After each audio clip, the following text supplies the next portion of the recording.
To all those people watching, I would like to remind everyone that this video is not made strictly for kids.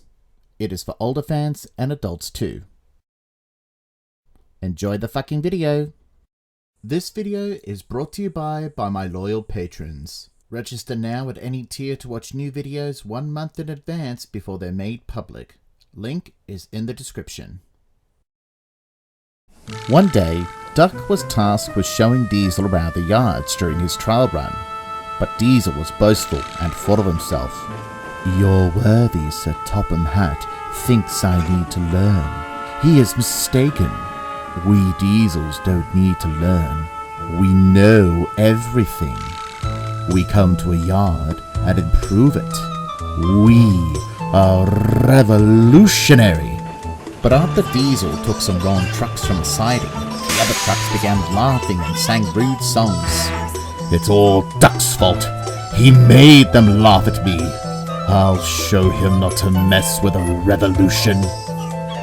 So Diesel spread a rumor that Duck had been calling the big engines silly names.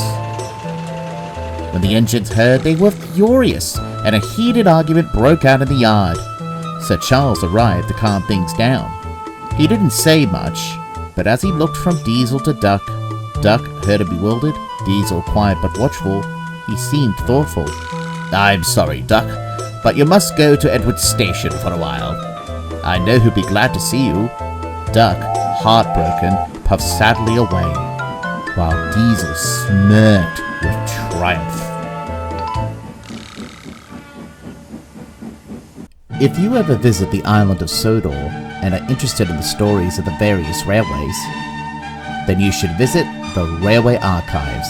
It's a treasure trove of stories over the years with all the engines across the island of Sodor, big or small. Let's take a look at all the stories that are a blast from the past.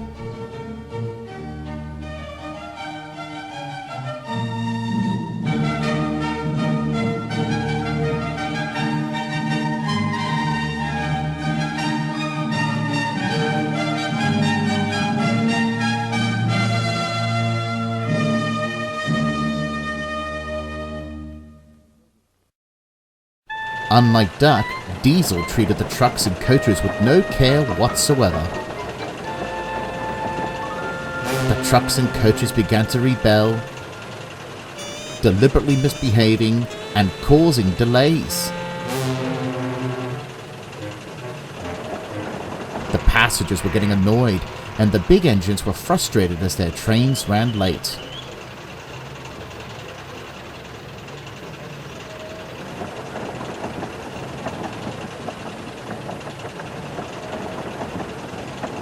One day it was no different. He bumped some trucks around as he arranged Henry's train for the big station at the other end of the line. When the train was arranged, Henry pulled them away. But because of Diesel's aggression, the trucks took all their anger out on Henry and began to push him down the hill. "Oh no!" he gasped. "Stop! Stop!" he cried. His driver tried to apply the brakes, but Henry lost control of the trucks, and his driver whistled to the signal to change the points, and they came towards some empty vans.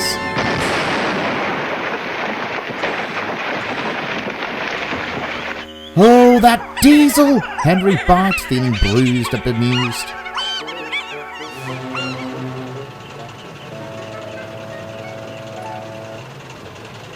Later, Diesel came to his rescue. "Ah, so you come to the scene of the crime?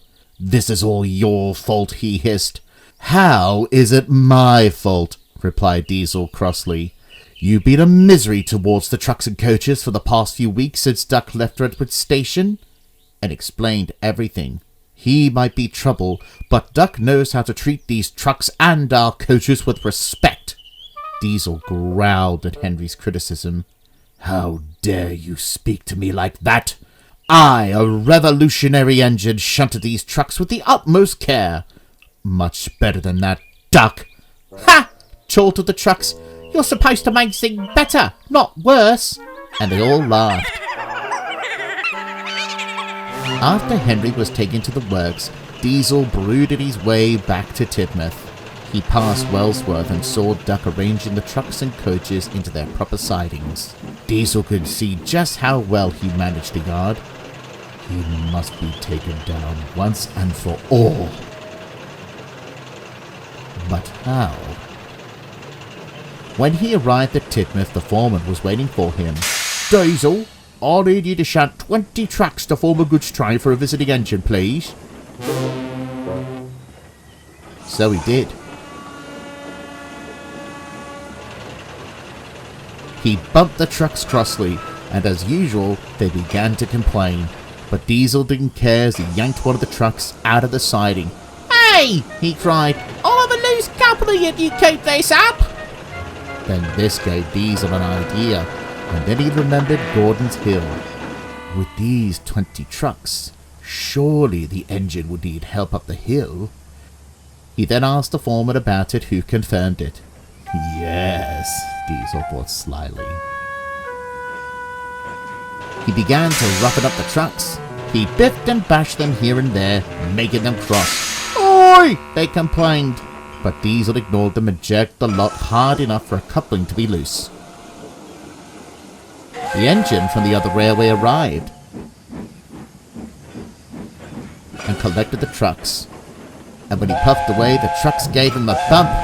Whoa! You're a lively bunch, aren't you? He chuckled. But the trucks weren't laughing, and they carried on bumping him back and forth until the engine was feeling worn out.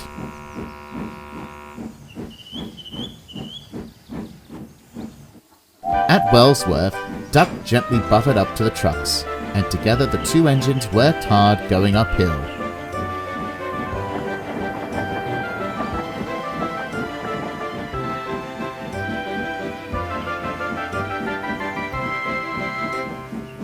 Goodbye, whistled Duck, and rolled gently over the crossing to the other line as he coasted down the hill. But then there was trouble. Duck is on that same line. I better warn him. And the guard did. Hurry, Duck, hurry! His driver called urgently and told him about the breakaway.